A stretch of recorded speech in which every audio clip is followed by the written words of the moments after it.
पिछले कुछ महीनों में दुनिया के नक्शे पर एक ऐसी अजीब चीज हो रही है जिसकी शायद किसी ने उम्मीद नहीं की थी। हाँ, बिल्कुल। एक ऐसा देश जो हमेशा दूसरों के झगड़ों से दूर रहता था, यानी जिसने पिछले कई दशकों से सिर्फ और सिर्फ अपनी आर्थिक तरक्की पर ध्यान दिया, वो अचानक से वेस्ट एशिया में सबसे बड़ा पीस मेकर बनने की कोशिश कर रहा है। हम यहाँ बात कर रहे हैं चाइना की। सही कहा। और ये अचानक नहीं हुआ है।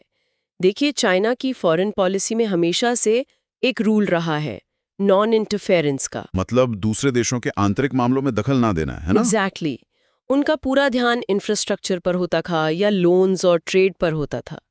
लेकिन आज हमारे पास इस चर्चा के लिए जो दस्तावेज और सोर्सेज हैं, वो एक बिल्कुल नई रियलिटी दिखा रहे हैं। चाइना अब वेस्ट एशिया की कूटनीति में बिल्कुल फ्रंट सीट पर आकर बैठ गया है। ने आज के इस गहरे विश्लेषण के लिए इकट्ठे किए हैं, वो साफ बताते हैं कि ये एक कोई आम शांति समझौता नहीं है हाँ, बिल्कुल नहीं। या कोई ह्यूमन राइट्स का आदर्शवादी कदम नहीं है। इसके पीछे एक बहुत ही गहरी और सोची समझी रणनीति छिपी हुई है। हमारा मिशन आज यही है, वेस्ट एशिया की इस बदलती हुई कूटनीति को समझना, देखना कि चीन के इस नए अवतार के पीछे आखिर आर्थिक हित और ग्लोबल ट्रेड रूट्स का क्या बड़ा कनेक्शन है। इसको डिटेल में समझने के लिए हमें सबसे पहले उस नई शांति पहल को देखना होगा, यानी उस जॉइंट पीस फ्रेमवर्क को जिसका प्रस्ताव चाइना ने हाल ही में रखा है। अच्छा। और दिलचस्प बात यह है कि चाइना ये अकेले नहीं कर रहा है। उसने इस इनिशिएटिव के लिए पाकिस्तान को अपना पार्टनर बनाया है। दोनों ने मिलकर वेस्ट एशिया में तनाव कम करने के लिए एक फ्रेमवर्क दुनिया के सामने रखा है। रुकिए एक सेकंड, मुझे यहाँ थोड़ी उलझन हो रही है। क्या हुआ? चाइना का तो समझ में आता है, उनके पास पैसा है और ग्लोबल इन्फ्लुएंस है, लेकिन पाकिस्तान पाकिस्तान तो खुद एक बहुत ही गंभीर आर्थिक संकट से जूझ रहा है इस वक्त। उनकी डोमेस्टिक पॉलिटिक्स भी उलझी हुई है। हाँ, वो तो है। तो चीना किसी और ताकतवर देश को छोड़कर पाकिस्तान को एक अंतर्राष्ट्रीय शांति समझौते के लिए क्यों चुनेगा? ये तो वही बात हुई कि कोई बड़ा कॉरपोरेट इन्वेस्टर किसी ऐसे स्थानीय नेता को अपने साथ ला रहा है जिसका अपना ही घर ठीक से नहीं चल रहा। सुनने में ये अजीब जरूर लगता है, लेकिन देखिए, यहाँ डिप्लोमेसी बिल्कुल अलग ढंग से काम करती है। दरअसल वेस्ट एशिया में शांति स्थापित करने के लिए चाइना सिर्फ अपने पैसों या मिलिट्री ताकत के दम पर नहीं जा सकता। क्यों नहीं? क्योंकि चाइना के पास वहाँ कोई कल्चरल या रिलीजियस कनेक्ट नहीं है। और यही वजह है कि ये जॉइंट पीस फ्रेमवर्क लाया गया है। इस फ्रेमवर्क के 3 मेन कोर ऑब्जेक्टिव्स हैं: सीज फायर लागू करवाना और ह्यूमैनिटेरियन एक्सेस को आसान बनाना, और तीसरा है मल्टीलैटरल प्लेटफॉर्म्स के माध्यम से बातचीत या डायलॉग्स को बढ़ावा देना। पर क्या ये सच में काम करेगा?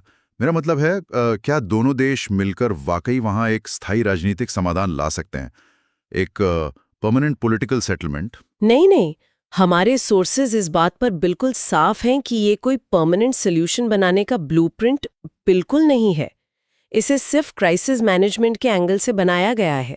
यहाँ जो सबसे रोचक बात है वो ये कि इस पूरी कूटनीतिक पहल को ग्लोबल साउथ लेड डिप्लोमेसी का नाम दिया जा रहा है। Global south led diplomacy? हाँ, इसमें एक बहुत ही सटीक कॉम्बिनेशन काम कर रहा है।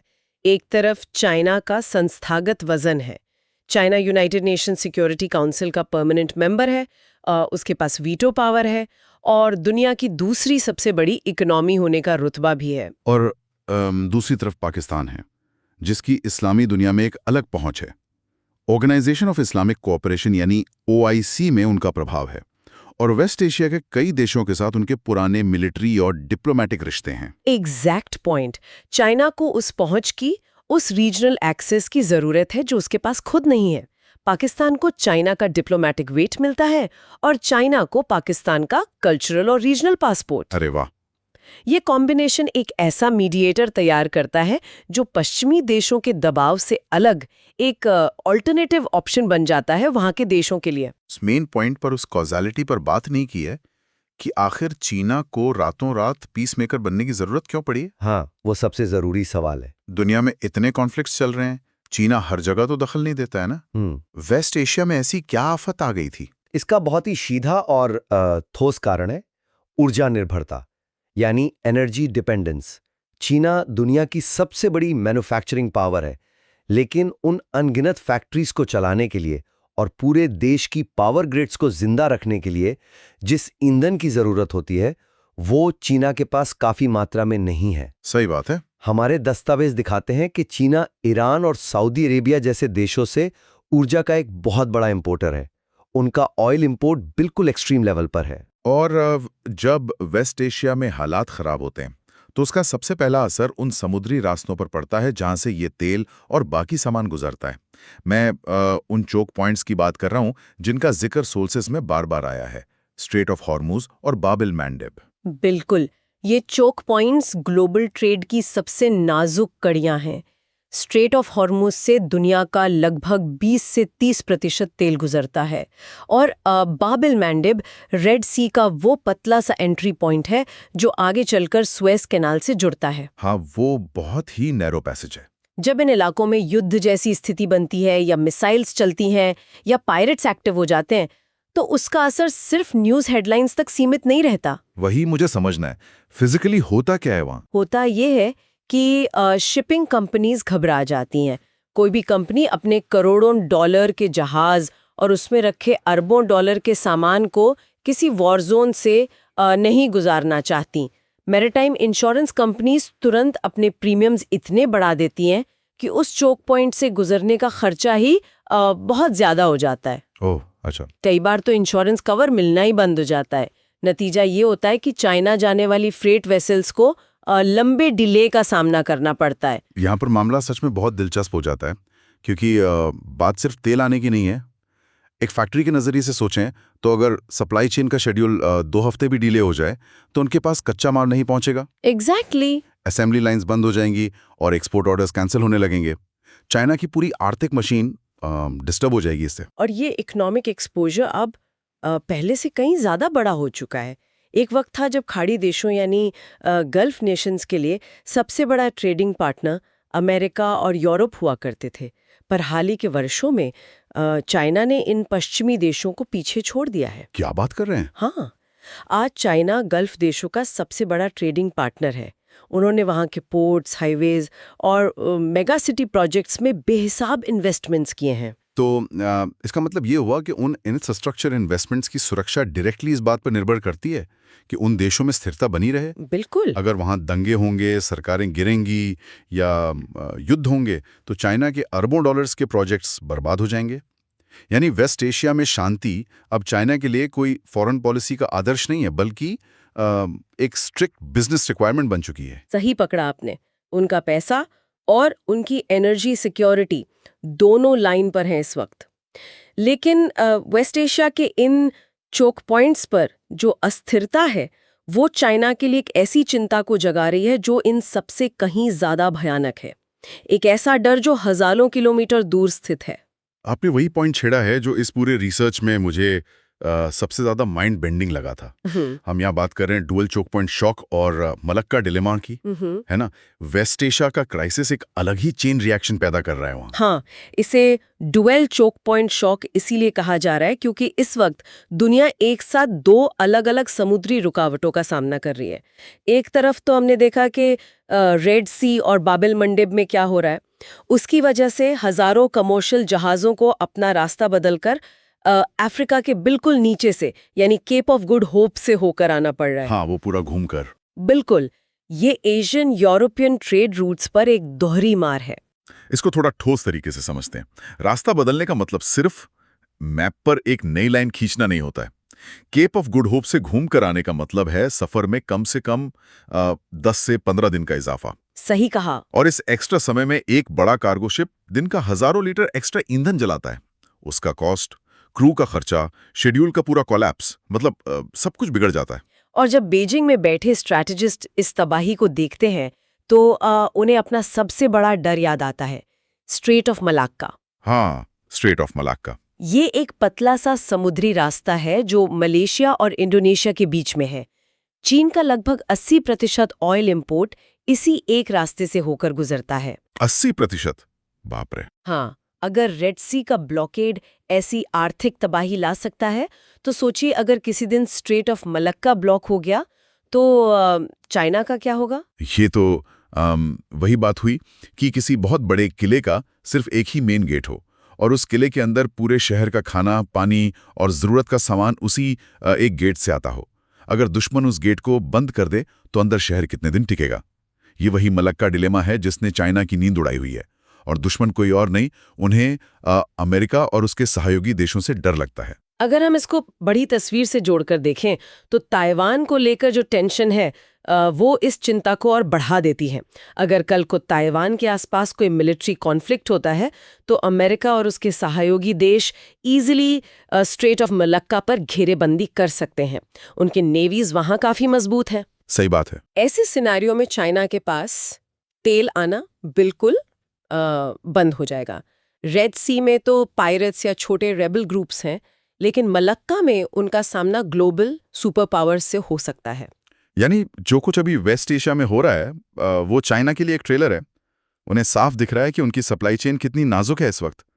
तो इसका सोल्यूशन क्या है? अगर किले का मेन गेट ब्लॉक होने का डर है तो कोई भी अक्लमंद इंसान एक छिपा हुआ बैकडोर बनाएगा। बिल्कुल। एक नया रास्ता जिसके बारे में दुश्मन को शायद पता ना हो या जिसे ब्लॉक करना आसान ना हो। और यहाँ इस पूरे घेरे विश्लेषण का टर्निंग पॉइंट आता है, जहां हमारा पहला टॉपिक दूसरे से जुड़ जाता है। यहाँ वापस एंट्री होती है पाकिस्तान की और जिक्र आता है चाइना पाकिस्तान इकोनॉमिक कॉरिडोर यानी सीपेक और गवादर पोर्ट का। हाँ, क्योंकि ग्वादा पोर्ट सिर्फ एक बंदरगाह नहीं है, ये चाइना का वो बैकडोर है जिसकी आप बात कर रहे थे। ज्योग्राफी यहाँ सबसे बड़ा किरदार निभाती है। ग्वादा पोर्ट अरेबियन सी पर स्थित है, बिल्कुल वेस्ट एशिया के मुहाने पर। चाइना का प्लान ये है कि खाड़ी देशों से जो तेल आता है उसे मलाक्का स्ट्रेट तक ले जाने की जरूरत ही नहीं है। अच्छा, तो कहाँ ले जाएंगे? उसको सीधा ग्वादा पोर्ट पर उतारा जाए। अरे वाह! और वहां से पाइपलाइन और लैंड रूट के जरिए, जो कि सीपेक का हिस्सा है, उस तेल को सीधा वेस्टर्न चाइना में डिलीवर कर दिया जाए। मतलब पूरा समुंदर वाला रिस्क ही खत्म, पूरे के पूरे मलाक्का स्ट्रेट को ही बाईपास कर दिया जाए। बिल्कुल। और इस स्ट्रैटेजी के लिए पाकिस्तान उनका सबसे अहम मोहरा नहीं बल्कि एक बहुत जरूरी पार्टनर बन जाता है। अगर पाकिस्तान अनस्टेबल रहेगा, वहाँ पॉलिटिकल टर्मोइल होगी या बॉर्डर कॉन्फ्लिक्ट्स होंगे, तो सीपेक प्रोजेक्ट ही रिस्क में आ जाएगा। हाँ, वो तो है। इसीलिए चाइना पाकिस्तान को खुश रखने, उसके आर्थिक संकट को कम करने और उसे ग्लोबल डिप्लोमैटिक स्टेज पर एक रोल देने के लिए ये जॉइंट पीस फ्रेमवर्क का आइडिया लाया है। ये सिर्फ वेस्ट एशिया को शांत रखने का जरिया नहीं है, बल्कि अपने ही एस्केप रूट को बचाने की एक पूरी चेन है। अब ये पार्टियां सच में खुल रही हैं, लेकिन इस पूरे नैरेटिव में एक बहुत ही ऑब्वियस सवाल उठता है जिसका जवाब हमें ढूंढना चाहिए। हमने चीन की बात की, पाकिस्तान की बात की, वेस्ट एशिया के देशों की बात की, पर जब भी वेस्ट एशिया की जियोपॉलिटिक्स डिस्कस होती है वहाँ हमेशा एक डोमिनेंट पावर हुआ करती थी, अमेरिका। तो अमेरिका कहाँ है इस वक्त? चीन इतनी आसानी से आकर नए डिप्लोमेटिक मॉडल्स कैसे तैयार कर रहा है बिना किसी विरोध के? अमेरिका वहाँ है, लेकिन उसकी प्रायोरिटीज में एक बहुत बड़ा और शांतिपूर्ण लेकिन ठोस बदलाव आया है। एक वक्त था जब मिडिल ईस्ट का तेल अमेरिका के लिए ऑक्सीजन जैसा था, लेकिन पिछले एक दशक में अमेरिका में शेल ऑयल और फ्रैकिंग रेवोल्यूशन आया है। अच्छा, जिसके बारे में काफी चर्चा होती है। हाँ, जिसका नतीजा ये हुआ कि अमेरिका अब घरेलू ऊर्जा में आत्मनिर्भर यानी डोमेस्टिक एनर्जी सेल्फ रिलायंट बन गया है। उन्हें अपनी इकोनॉमी चलाने के लिए गल्फ के तेल पर उतनी निर्भरता नहीं रही जितनी पहले हुआ करती थी। तो क्योंकि अब उनका आर्थिक हित वहाँ उतना स्ट्रांग नहीं रहा, तो उनका कूटनीतिक फोकस भी वहाँ से हटने लगा। हम इसे ऐसे समझ सकते हैं कि अमेरिका अब थोड़ा सिलेक्टिव हो गया है कूटनीति में। पहले वो वहाँ के हर छोटे बड़े कॉन्फ्लिक्ट में डायरेक्ट इंटरवीन करते थे, पर अब जब तक उनका कोई बड़ा स्ट्रेटेजिक हिट डायरेक्टली खतरे में ना हो, वो स्टेप बैक करना बेहतर समझते हैं। सही बात है। जब एक हिस्टोरिकली डोमिनेंट सुपर पावर अपने कदम थोड़े पीछे खींचती है, तो डिप्लोमेसी के मैदान में एक खालीपन, एक वैक्यूम पैदा हो जाता है। और जैसे फिजिक्स का नियम है कि वैक्यूम कभी खाली नहीं रहता, वैसा ही कूटनीति में भी होता है। उस खालीपन को भरने के लिए चाइना तुरंत आगे आ गया। लेकिन चाइना ये कर कैसे रहा है? उन्होंने इस नए स्पेस में खुद को कैसे एस्टैब्लिश किया? चाइना ने अपने आर्थिक वजन और नए अलायंसेस का बेहतरीन इस्तेमाल किया है।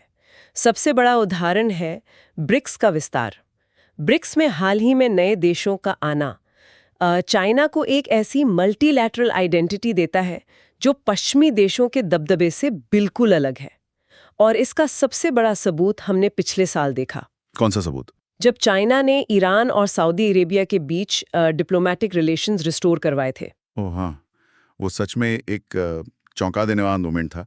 ईरान और सऊदी अरेबिया, दो ऐसे देश जो दशकों से एक दूसरे के कट्टर विरोधी रहे हैं, प्रॉक्सी वॉर्स लड़े हैं, और उनके बीच अचानक से दोस्ती का समझौता होता है, वो भी बीजिंग में। और वही एक टर्निंग पॉइंट था पूरे रीजन के लिए। उस मध्यस्थता ने दुनिया को ये सिग्नल दिया कि चाइना अब सिर्फ एक खरीदार या इन्वेस्टर नहीं है, वो एक सीरियस कूटनीतिक खिलाड़ी है जिस पर भरोसा किया जा सकता है। सही है। चाइना वहाँ के देशों को ये मॉडल पेश कर रहा है कि हमारी डिप्लोमेसी किसी पर अपने विचार या मिलिट्री पावर थोपने की नहीं है, बल्कि आर्थिक प्रगति के लिए शांति बनाए रखने की है। वो डेवलपमेंट ओरिएंटेड पीस का नैरेटिव सेट कर रहे हैं वहाँ पर। तो इस सब का आखिर मतलब क्या है? अगर हम आज के इस पूरे विश्लेषण को समेटें तो पता चलता है कि दुनिया का पावर डायनेमिक्स इतनी तेजी से शिफ्ट हो रहा है कि पुराने रूल्स अब लागू नहीं होते। हमने शुरुआत की थी इस सवाल से कि चाइना अचानक पीसमेकर क्यों बन रहा है, और जवाब में हमने देखा कि उनका और पाकिस्तान का जॉइंट पीस फ्रेमवर्क सिर्फ शांति के पुर्जे नहीं जोड़ रहा है। बिल्कुल, इसके पीछे एक ठोस रणनीति है अपने खराब होते सप्लाई चेन्स को बचाने की। रेड सी और बाब एल मैंडब में आई थोड़ी सी अस्थिरता ने उन्हें ये महसूस करा दिया है कि डुअल शोक पॉइंट शॉक उनकी आर्थिक स्थिति के लिए कितना खतरनाक हो सकता है। हाँ, वो पूरा आर्थिक पहिया रुक सकता है। और ये सब जुड़ता है उनके सबसे बड़े डर यानी मलक्का डिलेमा से, जिसके ऑल्टरनेटिव के रूप में सीपैक और ग्वादर पोर्ट का एक बहुत अहम किरदार सामने आता है। और इन सबको एक आइडियल एनवायरनमेंट तब मिल गया जब अमेरिका ने अपने घरेलू ऊर्जा आत्मनिर्भरता के चलते वेस्ट एशिया में एक स्ट्रेटेजिक वैक्यूम छोड़ दिया। चाइना ने बिल्कुल सही वक्त पर उस वैक्यूम में एंट्री मारी, अपने ब्रिक्स एक्सपेंशन और नए नैरेटिव के साथ। और जो लोग सोचते हैं कि जियोपॉलिटिक्स सिर्फ राजनेताओं का खेल है, उन्हें ये समझना होगा कि इसका असर सीधा उनकी खुद की पॉकेट पर होता है। जब भी दुनिया के किसी एक कोने में समुद्री रास्ता ब्लॉक होता है या ईंधन का खर्चा बढ़ता है, तो उसका फाइनल बिल एक आम इंसान की खरीदारी पर ही जुड़ जाता है। खाने के तेल से लेकर इलेक्ट्रॉनिक्स तक सभी चीज़ों की सप्लाई चेन इन्हीं समुद्री रास्तों पर टिकी हुई है। सही कहा आपने। ग्लोबल स्टेबिलिटी सीधे तौर पर महंगाई यानी इन्फ्लेशन को कंट्रोल करती है। आर्थिक हित आज के दौर की फॉरेन पॉलिसी का सबसे बड़ा ड्राइवर बन चुके हैं। लेकिन इस डीप डाइव को खत्म करने से पहले सोर्सेज में छिपी इन तमाम बातों से हटकर एक ऐसा विचार है जो सच में काफी प्रोवोक करता है। एक ऐसी स्थिति जिसके बारे में हम सबको सोचना जरूरी है। वो क्या है? मान लीजिए कि अगर आज आर्थिक जरूरतें ही ये तय कर रही हैं कि कौन सा देश शांति बनवाएगा और कौन पीसमेकर बनेगा, तो आगे चलकर क्या होगा? दुनिया में ऐसी स्थिति भी तो आ सकती है जब किसी ताकतवर देश के आर्थिक हित शांति की बजाय किसी युद्ध या अस्थिरता से ज्यादा पूरे होने लगे। ये बहुत ही डार्क थॉट है। हाँ, अगर किसी कॉन्फ्लिक्ट को चलाए रखने में उनकी इकोनॉमी ज्यादा बेहतर परफॉर्म कर सकती हो, तब क्या होगा? क्या तब वही पीसमेकर अपनी रणनीति पूरी तरह बदल देगा? तब कूटनीति की परिभाषा क्या रह जाएगी? सोचिए इस पर। हम आपसे अगले विश्लेषण में मिलेंगे।